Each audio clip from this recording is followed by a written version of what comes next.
오늘은 나는 예배자입니까? 라는 제목으로 말씀을 같이 나누겠습니다. 다윗의 1차 언약궤 운반은 실패로 돌아갔습니다. 이유가 뭐였냐면 하나님의 말씀대로 운반하지 않았기 때문이었습니다. 오늘 말씀 15장 13절 읽겠습니다. 시작. 전에는 너희가 매지 아니하였으므로 우리 하나님 여호와께서 우리를 찢으셨으니 이는 우리가 규례대로 그에게 구하지 아니하였습니다. 규례대로 하지 않았기 때문이다. 그러면 원래 하나님의 명령은 무엇이었는가? 출애굽기 25장 14절입니다. 시작. 그 채를 그의 양쪽 고리에 꿰어서 궤를 매게 하면, 그렇죠? 그래서 사진을 한번 같이 보시겠습니다. 이게 하나님의 언약궤, 법궤인데 양쪽 채, 봉같이 생긴 거, 그것을 양쪽 고리에 꿰어가지고 매라 하는 거죠. 매라. 어깨에 매도록 했죠. 자, 그리고 역대상 오늘 말씀 2절에 보면 이렇게 나옵니다. 시작. 다윗이 이르되 레위 사람 외에는 하나님의 궤를 맬 수 없나니 이는 여호와께서 그들을 택하사 여호와의 궤를 메고 영원히 그를 섬기게 하셨음이라 하고, 그렇죠. 레위 사람 외에는 하나님의 궤를 맬 수 없도록 명령하셨습니다. 그리고 이 봉을 이 고리에 꿰서 매도록 하는 것이 하나님께서 명령하신 것이죠. 자, 그런데 1차 언약궤 운반 때 이것을 기억하지 못했는지 괜찮을 줄 알았는지 이방 블레셋이 언약궤를 운반했던 그 방식을 그대로 따라서 다윗이 어디에 싣고 운반을 했냐면 수레에다가 싣고 언약궤를 운반을 한 것이죠. 편한 대로 아주 효율적으로 옮기려 했습니다. 그래서 언약궤를 싣고 막 신이 나서 여러 악기를 연주하고 노래를 부르면서 오다가 그만 언약궤가 휘청거렸죠. 그래서 떨어지지 않게 붙잡으려고 웃사가 언약궤를 붙잡았다가 죽게 되죠. 그렇게 언약궤 운반 시도는 1차 시도는 실패로 돌아갑니다. 다윗은 언약궤를 오베데돔의 집에 두고 일단 철수를 합니다. 그러나 다윗은 포기하지 않죠. 2차 운반을 준비합니다. 3달 동안 철저하게 준비합니다. 하나님의 명령을 다시 읽고 다시 기억하고 말씀대로 준비합니다. 언약궤를 모셔둘 것도 마련하고요. 언약궤를 맬 레위인들을 성결하게 합니다. 간단하지 않죠. 그냥 언약궤를 다시 가지고 오는 일일 뿐인데 어떻게 보면 간단한 일인 것 같아요. 그냥 다시 가져오면 되는 일인 것 같은데 굉장히 신경 쓸 일이 많고 복잡하고 인간적인 생각으로는 효율적이지 못하다. 불편한 일이죠. 그런데 이것이 우리에게 주는 메시지가 있습니다. 하나님을 섬기는 일은 불편함이 있는 게 당연하다는 것입니다. 하나님을 섬기는 일은요, 인간적인 생각으로 하는 것이 아니라는 것을 알려줍니다. 하나님을 섬기는 일은 불편함을 감수해야 하는 일입니다. 이것이 마음에 안 든다면, 이 말씀이 마음에 안 든다면 반대로 한번 생각해 보시면 좋겠어요. 하나님의 은혜를 우리가 너무 쉽게 받을 수 있다고 한번 생각해 보겠습니다. 언약궤를 옮기는데 그냥 수레에다가 싣든지 다른 기구를 이용하든지 그냥 끌고 가든지 아무런 상관이 없다면, 그렇게 했을 때 아무런 일도 일어나지 않는다면, 그렇게 언약궤를 옮겼는데 언약궤 옮기는데 성공했다면 어떻게 됐을까요? 레위인들이 자신들을 선결하게 하지 않고 손에는 피가 범벅이고 양심에는 화인을 맞은 상태로 언약궤를 운반해도 아무렇지 않고 괜찮았다면 그 뒤로 어떻게 되었겠는가 하는 것입니다. 은혜가 값지게 느껴지지 않겠죠. 하나님을 존중하고 경외하는 사람이 있겠습니까? 이렇게 해도 괜찮고 저렇게 해도 괜찮다는데 무슨 경각심이 생기겠어요? 그렇게 되면 이제 하나님을 섬기는 일은 정말 대충 하게 될 것입니다. 머지않아 하나님을 업신여기게 되겠지요. 우리도 마찬가지인 것 같습니다. 지금은 은혜의 시대요. 예수 그리스도의 십자가의 공로로 우리가 모든 죄가 하나님 앞에 사함을 받았잖아요. 그래서 담대하게 하나님 앞에 나아갈 수 있는 권리를 얻게 되었지만, 그렇다고 해서 그것이 하나님을 가벼이 여겨도 된다는 말은 아닌 것이죠.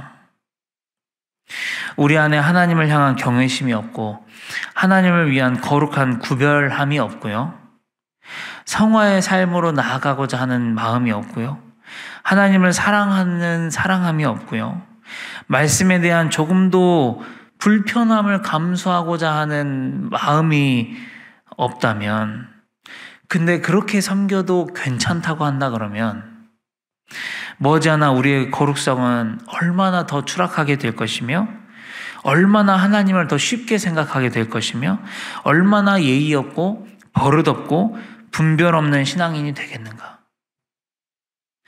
결코 그렇게 되어서는 안 된다라는 것입니다. 여러분, 그래서 하나님을 섬기는 일에는 당연히 거룩한 불편함이 따른다는 것을 인정하실 수 있기를 바랍니다. 사랑하는 아내가 젤리가 먹고 싶다면 나가서 사오는 불편함을 감수해야 되는 것이죠. 네, 내가 하나님을 사랑하면요, 하나님을 내가 더 사랑하고 싶고 내가 더 깊은 곳으로 나아가고 싶다면 불편하더라도 어렵더라도 기도의 자리로 나아가고 말씀의 자리로 나아가고 거룩의 자리로 나아가고 인내하는 자리로, 말씀을 순종하는 불편함 가운데 나아가야 하는 것입니다. 다시 말씀으로 돌아와서 다윗은 철저하게 준비합니다. 무서운 실패를 맛보았지만요, 포기하지 않아요. 그런 생각이 듭니다. 왜 다윗은 포기하지 않았을까? 여러분, 다윗은 부족함이 있었나요? 다윗은 이스라엘 중에 1인자였습니다. 1인자. 왕이었고요. 먹을 거나 입을 것이나 군사력이나 모든 것이 풍족한 사람이었어요. 그런데도 왜 그렇게 다윗은 하나님을 갈망하는 거예요? 왜 그렇게 다윗은 법궤를 그렇게도 가지고 오고 싶어 하는가 하는 것입니다. 그 이유는 뭐냐면 다윗이 하나님을 예배하는 예배자였기 때문입니다. 다윗은 법궤를 메고 올라오는 동안요, 누구보다 즐겁게 노래하며 춤을 춰요. 말씀을 읽겠습니다. 사무엘하 6장 14절입니다. 시작. 다윗이 여호와 앞에서 힘을 다하여 춤을 추는데 그때 다윗이 배의 옷을 입었더라. 네, 다윗이 여호와 앞에서 무엇을 다했냐? 힘을 다했다. 힘을 다하여 춤을 추었다는 거죠. 여러분, 여기서 힘을 다하다 할 때 이 다하다라는 이 뜻이요, 전체 모두다, 모두 이런 뜻이거든요. 그러니까 자기의 모든 힘을 다해서 하나님께 춤을 췄대요. 법궤를 가지고 올라오면서요. 자, 그런데 6장 20절 21절 읽겠습니다. 시작. 다윗이 자기의 가족에게 축복하러 돌아오매 사울의 딸 미갈이 나와서 다윗을 맞으며 이르되, 이스라엘 왕이 오늘 어떻게 영화로우신지 방탕한 자가 염치 없이 자기의 몸을 드러내는 것처럼 오늘 그의 신복의 계집종의 눈앞에서 몸을 드러내셨도다 하니, 다윗이 미갈에게 이르되 이는 여호와 앞에서 한 것이니라. 예, 이스라엘 왕이 오늘 어떻게 그렇게 영화로우신지 이러는 거죠. 비꼬는 겁니다. 이스라엘의 왕이나 되는 분이 오늘 어떻게 그렇게 영화로우신지요. 방탕하게 몸을 드러내셨습니다. 이렇게 비꼬니까 다윗이 뭐라 그러냐면 여호와 앞에서 한 것입니다 하는 거죠. 여러분, 다윗은 왕이기 이전에 예배자였다라는 것입니다. 다윗은 자신의 정체성을 분명히 알고 있었어요. 자기는 왕이기 이전에 예배자, 하나님을 예배하는 예배자였어요. 그래서 언약궤를 가지고 오는 것을 포기할 수 없었던 것입니다. 여러분, 그런데 사울과 미갈은 사뭇 달라요. 다윗과 다릅니다. 사울은 자신이 1인자였어요. 사울은 아말렉의 전쟁에서 모조리 진멸하라는 하나님의 명령을 듣고도 자기 마음대로 자기가 보기에 좋아 보이는 것들은 남겨둡니다. 살려두죠. 사울은 하나님께 온전히 예배하는 것보다 자신의 체면이 더 중요한 사람이었잖아요. 좀 이따가 미갈도 나누겠지만요. 미갈은 하나님을 예배하는 것보다 이스라엘의 왕이라는 신분이 더 중요했어요. 당신 왕인데, 이스라엘의 왕인데 어떻게 그렇게 춤을 춥니까? 그러나 다윗은 예배자였다는 것이죠. 사랑하는 성도 여러분, 우리 성도님들은 예배자이십니까? 모든 것을 다 제쳐두고서 맨 먼저 예배하실 수 있으시겠습니까? 내가 대통령이든, 내가 국회의원이든, 내가 판사든 의사든, 내가 선생이든 교수든, 내가 연예인이든 사장님이든, 그것보다 다 제쳐두고요, 나는 하나님을 예배하는 예배자라는 정체성을 제일 우선에 두며 살아갈 수 있으시겠습니까? 부디 저와 우리 성도님들은 모두 사울이나 미갈 같은 인생이 아니라 다윗처럼 나의 모든 명찰을 버리고서 나의 모든 세상의 지위를 벗어 던지고 가장 먼저 난 예배자입니다. 하나님을 예배하는 것만큼 나에게 우선되는 것은 없습니다. 그렇게 고백하며 하나님을 예배하는 우리 성도님들 되실 수 있기를 소망합니다. 여러분, 다윗은 완벽한 사람은 아니었어요. 다윗도 첫 번째 언약궤 이동은 실패하잖아요. 말씀대로 하지 않았어요. 그러나 다윗은 실패했다고 해서 거기서 포기하지 않습니다. 다윗은 고칠 줄 아는 사람이었어요. 밧세바를 범하고 우리아를 살인교사합니다. 그럼에도 다윗은 당신이 그 사람이다, 나단 선지자가 그렇게 이야기할 때 돌이킬 줄 아는 사람이었죠. 그래서 그는 하나님의 마음에 합한 자라고 불렸습니다. 사랑하는 성도 여러분, 우리도 실수할 수 있습니다. 우리도 실패할 수 있습니다. 그렇지만 하나님 예배하기를 포기하지 않는 우리 성도님들이 되시기를 축복합니다. 일어나서 고쳐내고 하나님 마음에 합한 예배자가 되시기를 축복합니다. 다시 말씀으로 돌아와서 다윗과 수많은 백성들은 노래를 부르고 하나님의 언약궤를 이렇게 메고 올라오면서 아주 신이 났죠. 예배합니다. 너무 즐거웠습니다. 그러나 이제 미갈을 한번 보겠습니다. 미갈은 달랐어요. 미갈은 똑같은 이스라엘 백성이며 똑같이 예배해야 하는 사람이었거든요. 심지어 다윗의 아내가 되는 사람이었습니다. 그런데 그녀는 하나님의 언약궤가 들어오는 것에 대해서 전혀 기뻐하지 않아요. 하나님의 언약궤가 돌아오는 것에 대해서는 아무런 생각이 없어요.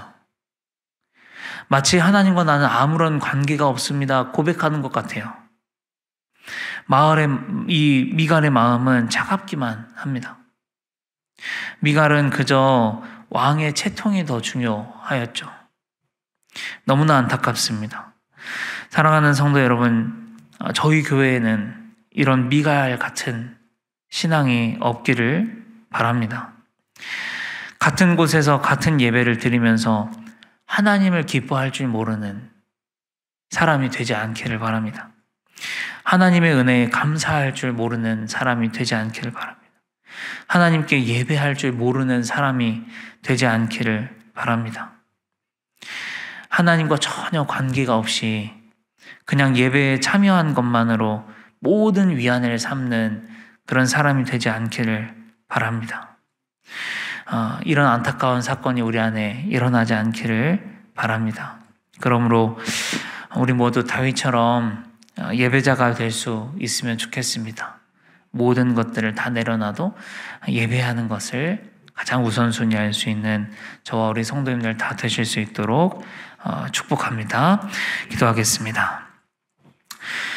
아버지 하나님 감사합니다. 오늘 다윗을 통해서 예배자에 대해서 묵상하게 하시니 감사합니다. 아버지, 우리의 명찰, 우리의 지위, 모든 것을 벗어두고 나는 하나님을 예배하는 사람입니다. 아버지, 그 정체성을 가지며 가장 그것을 우선순위에 두며 살아갈 수 있는 저와 우리 성도님들 다 되실 수 있도록 주님 인도하여 주시옵소서. 부디 사울이나 미갈 같은 신앙인이 없을 수 있도록 아버지 인도하여 주시옵소서. 하나님을 사랑하고 하나님을 예배하는 우리 성도님들 다 되실 수 있도록 아버지 인도하여 주시옵소서. 예수님의 이름으로 감사하며 기도합니다. 아멘.